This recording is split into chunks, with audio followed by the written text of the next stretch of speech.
The stage is set. The stage is very much so set. In Los Angeles, SoFi Stadium, this coming Monday, you got the Dogs, you got the Frogs, Georgia versus TCU. The line opened just under 2 touchdowns favoring the Bulldogs, 13.5. Depending on where you look right now, it's starting to drop. I saw 12.5 at some places. The reality is for Georgia, they're in go mode, man. I mean, this is what they have been chasing since they kicked off in Atlanta against Oregon and took care of business there. Everyone's talking about repeating, and can Kirby do it twice, and can they go back-to-back? That's all well and good, but this team specifically feels like they're trying to cement their own legacy. They're after their own kind of hardware, because a lot of guys that are contributing on this football team, especially on the defensive side, they weren't starters last year. You have 8 to 9 different faces that are now in starting roles for that defense. So they're tired of hearing about last year's team. They're tired of hearing about 5 first-round draft picks and all the things that they did. They're trying to go and get themselves their own hardware. And it feels like just a little bit that Georgia got away with one against Ohio State. And those aren't my words. You'd listen to the post-game press conference from Kirby Smart and the post-game interview from Brock Bowers and Stetson Bennett. They're like, yeah, we felt like maybe we played poorly enough to lose that football game. But there's a time to play, and there's a time to win. And when it was time to win, Georgia did what champions do and found a way in the Peach Bowl, punched their ticket. Like I said, they're obviously playing in the national title game. But who are they going to meet? The Michigan Wolverines? No. Not Michigan, the TCU Horned Frogs, the team that was picked to finish second to last in their own conference. I cannot believe we're doing a breakdown right now on TCU versus Georgia, but I love it so much. It's so college football. Listen, it's them versus the world. I know it, you know it, and I promise you, everybody in Fort Worth, everybody internally in that program, they know it. Okay? So TCU, they're fine with that. They're just great with you thinking it's Georgia by a mile, it's Georgia by 100 points. That's great. Georgia's going to waltz their way to another national title. That's exactly the way that they want it. But I don't know if we are adequately prepared for the Tuesday after this game and the confetti falls, and instead of it being red, let's just say it's purple and black. Let's say that it's Sonny Dykes hoisting that trophy. I don't know if we're ready for that kind of a scenario, but I just want to make sure it's very clear. It could absolutely happen. We're going to give you our pick a little bit later in this segment, but it could absolutely happen. And if you need more proof, ask Michigan, because Michigan thought they were going to show up and just bully TCU in the trenches. TCU held their own. It was actually TCU that ripped off the big gains and gashed Michigan time and time and again. Now, the way that we break games down here on this program is we give you hinge points, meaning there is a variable in this game that I think is sitting on a hinge. And whichever way it swings, whichever way that variable falls, it then favors that team to win the football game, a deciding factor, if you will. Got a couple of them for you. We waste no time. The first hinge point for me, early downs for this Georgia offense. The key stat I want you to pay attention to consistently throughout this game is second and blank. What is it on second down for Georgia? If it's 2nd and 6 or better, meaning obviously 2nd and 5, 2nd and 4, etc., then Georgia can keep TCU's defense off balance. Now, why is that critical? Because Georgia could then control the tempo of this game. They can then decide how they want this thing to go. On 2nd and 6, I can run my power game, I can do quick game, I can do play action. You don't know what I'm about to run on 2nd and 6. And Georgia, the reason they've been so successful, the reason why they're in this game, they have been very, very good at fighting multiple styles of fights. We've seen it. You got to score 42 to beat Ohio State. We can do it. We got to go and play Kentucky, and it's going to be a defensive battle back and forth. We can do it. But if they can dictate the terms, then they get to wear down on TCU and allow those big physical human beings on the offensive line for Georgia to tell you how this game is going to go. And then Max Duggan, as good as he is, will have to watch a lot of this game.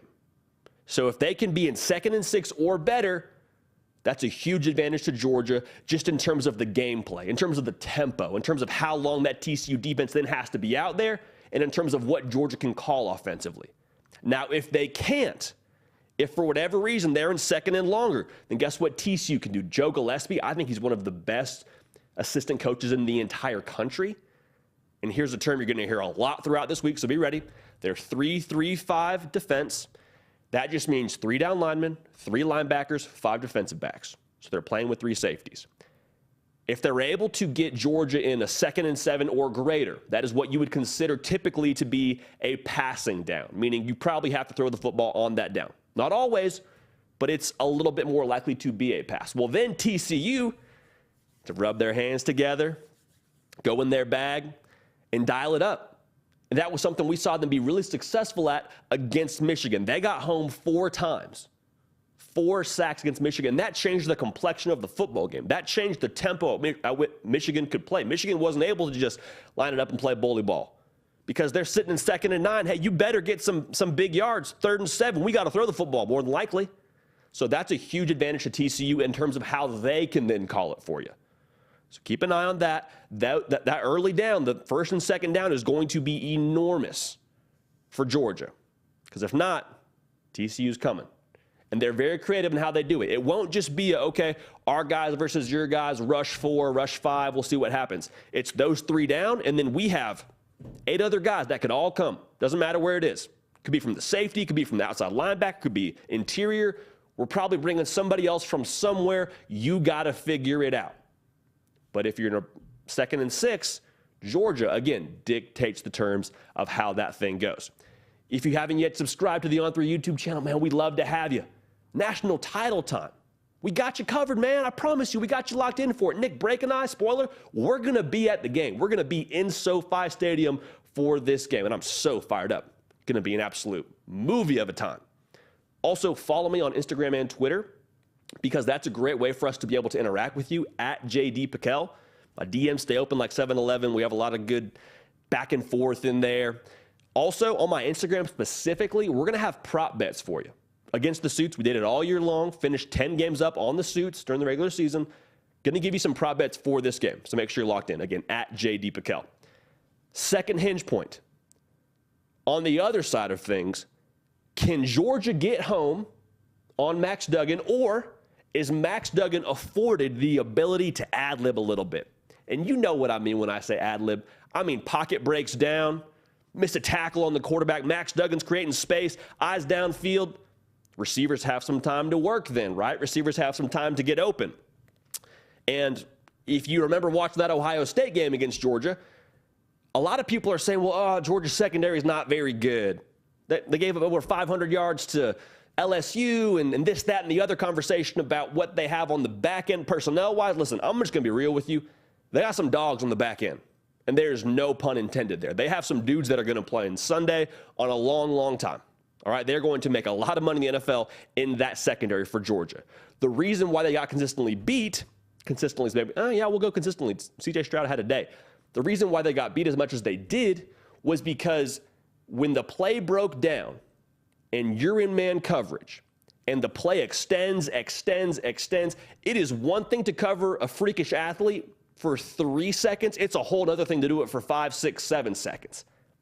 And TCU's receiving core, I don't know if it's Ohio State's caliber, but they're really, really good. I mean, Quentin Johnston is a dog. He's an absolute dude, okay? So you're going to want to make sure that you get home to stop that from happening. And like I said, if you do get home, then TCU's in a more predictable situation. If I'm TCU, I'm in 3rd and 10 a lot of the game, or I'm sitting there 2nd and 8 a lot of the game, Georgia probably has a better gauge for what you're going to do.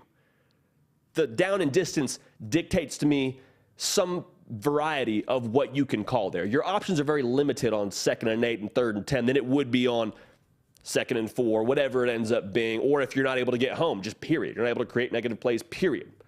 So you see what I'm saying there? Just to put it simply, if you're TCU, I don't like your odds if the Georgia defense has a better chance at guessing what you're running. You feel me? Like, TCU's really talented, but that Georgia defense is really talented too. So I just think if you can extend plays for your Max Duggan, that could be something that would very much work out in your favor. And if you can't, it could be a long afternoon. Just kind of the way that whole thing works. This may be the most important hinge point for us in this entire game. It's going to sound simplistic. It's going to sound like coach speak, but roll with me here. Gap discipline consistently, I truly believe, will be the determining factor in this football game. Think back to the first play of the Fiesta Bowl for TCU. Michigan rips off a huge gain. Donovan Edwards gets downhill, and everybody and their mother was saying, oh boy, all right. Michigan fans are checking the flights to Los Angeles and how quickly can they get to LAX from Arizona. Is it better to stay the week? And then what happened? TCU ended up having an offensive explosion, first of all, and played a lot better defensively. But I highlight that first play because TCU's linebackers triggered really quickly on that play. They got downhill really quickly to try and stop the run. And that's great if you get there in time, if you get there in the right position to make a play. But if you swing and miss, it's exactly that. You swung and there's nobody behind you to help make up for what you just did. And by structure of that 3-3-5, you ask those safeties to fill really consistently. You ask those linebackers to get downhill really quickly because you only got 3 down linemen. And so if TCU swings and misses enough times, it's going to be a really, really difficult hole to climb out of if you're TCU. It's just the reality. For Georgia, the reason why TCU was so successful running the football against Michigan, it wasn't because they had just bigger, badder dudes in the trenches. Like if you were to line them up across the board personnel-wise, it probably favors Michigan. But the reason why TCU averaged 6.5 yards a carry, misdirection. They had Michigan's eyes going all over the field. They'd have a motion coming across the formation with Tay Barber, and then you got Mercado coming all the way back and running for like 70-plus yards for a touchdown. You hear what I'm saying? It may not have been that exact play, but you understand what I'm saying here. That scheme and that misdirection and the consistent incorrect fits from that Michigan defense, that was ultimately the straw that broke the camel's back. That was something they just continued to make them pay on. And Georgia has really, really elite team speed. But here's the deal.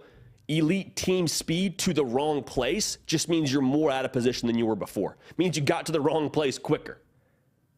Doesn't help you from the wrong place. So having some discipline in the gaps for both of these programs in the run game, both these programs in the run game is going to be paramount. And I think could very, very much dictate how deep this game goes. Like if TCU wants to swing and miss a couple times early, it is tough to come back on Georgia. Sort of the nature of the deal. Same thing for Georgia, quite honestly. If they get down to TCU, that offense is very explosive. Just something to keep an eye on. So, with that being said, you know we got to do this now. Prediction time. Prediction time. TCU's offense, very explosive, averaging right around 40 points a game. It's going to be able to hang around with Georgia. I just want to make sure that we say that. There is a thought out there that Georgia's going to walk in there, just be head and shoulders the better team. And personnel-wise, that could be true. Who am I to say that's not true? But in this game, I think we have seen too many times TCU be consistent offensively to just not give them their due. Like TCU is legitimately deserving to be in this football game, top to bottom. That is 1,000% the case. I think both sides will need to play extremely clean. Turnover battle is going to be huge in this one, and be able to respond to scores. It can't be a situation where TCU scores, then Georgia kind of messes around for a drive, 2 drives. Meanwhile, TCU starting to rack up the points. Being able to respond quickly. TCU scores, Georgia scores. Georgia scores, TCU scores. Going back and forth. Because I think both these programs will have prepped at an elite level and have the other's number by the time we get kicked. Okay?